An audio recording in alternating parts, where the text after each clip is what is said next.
আজকে ভোট দিতে পেরে আমার জুলাইয়ের শহীদদের কথা মনে হচ্ছে, কারণ তাদের রক্তের উপর দিয়ে আজকে আমরা মুক্ত পরিবেশে ভোট দিতে পারলাম।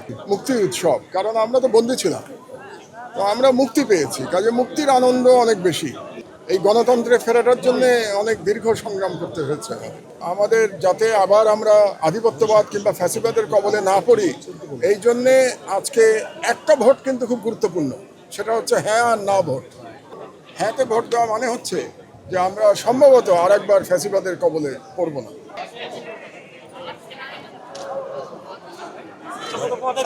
ভোটের পরিবেশ কেমন দেখলেন? ভোটের পরিবেশ চমৎকার, আলহামদুলিল্লাহ।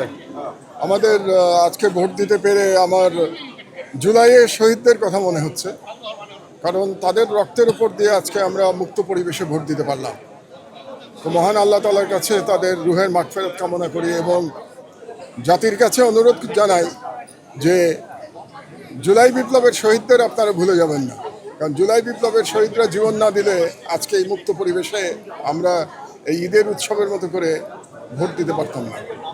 তো পরিবেশ খুব ভালো লাগলো, গণতন্ত্রে ফিরে আসলাম আমরা 2006 সালের পরে, দীর্ঘ সময় পরে, দীর্ঘ পথ পাড়ি দিতে হয়েছে আমাদের। আশা করি যে এবার গণতন্ত্র আমাদের এখানে দীর্ঘজীবী হবে ইনশাআল্লাহ। স্যার, অনেকে ভোট দিচ্ছেন, দিয়ে অনুভূতি প্রকাশ করতে গিয়ে বলেছেন যে এ যেন ডাবল এক ঈদের উৎসবের মতো। কি বলবো, আমি ঈদের থেকে বড় কথা বলছি, এটা মুক্তির উৎসব, কারণ আমরা তো বন্দী ছিলাম, তো আমরা মুক্তি পেয়েছি, কাজে মুক্তির আনন্দ অনেক বেশি। ঈদ তো বন্দি জীবনে ঈদ হয়েছে না, 16 বছরে ফ্যাসিস্ট আমলেও তো ঈদ হয়েছে, কিন্তু এবার তো মুক্ত জীবনের আনন্দ আলাদা। কাজে এই গণতন্ত্রে ফেরাটার জন্য অনেক দীর্ঘ সংগ্রাম করতে হয়েছে। স্যার, যে দলই সরকার গঠন করুক, কি চাওয়া থাকবে স্যার? আমি চাইবো যেন আমরা ফ্যাসিবাদ বিরোধী একটা ঐক্যের দিকে যেতে পারি। ঐক্য বলতে কিন্তু আমি জাতীয় সরকারের কথা বলছি না, আমি জাতীয় সরকার পছন্দ করি না ব্যক্তিগতভাবে, কারণ জাতীয় সরকারের খোলসে আমরা ফ্যাসিবাদের উত্থান দেখেছি।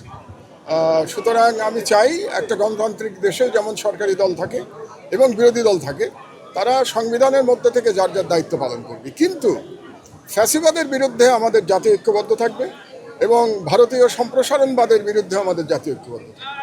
আমরা কোনো আধিপত্যবাদ মেনে নেব না। সেই জন্যে আজকে আমাদের যাতে আবার আমরা আধিপত্যবাদ কিংবা ফ্যাসিবাদের কবলে না পড়ি, এই জন্যে আজকে একটা ভোট কিন্তু খুব গুরুত্বপূর্ণ, সেটা হচ্ছে হ্যাঁ আর না ভোট।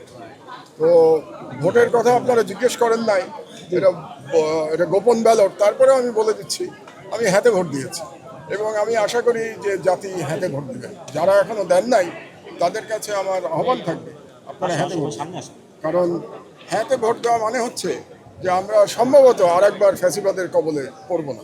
ধন্যবাদ। Thank you sir.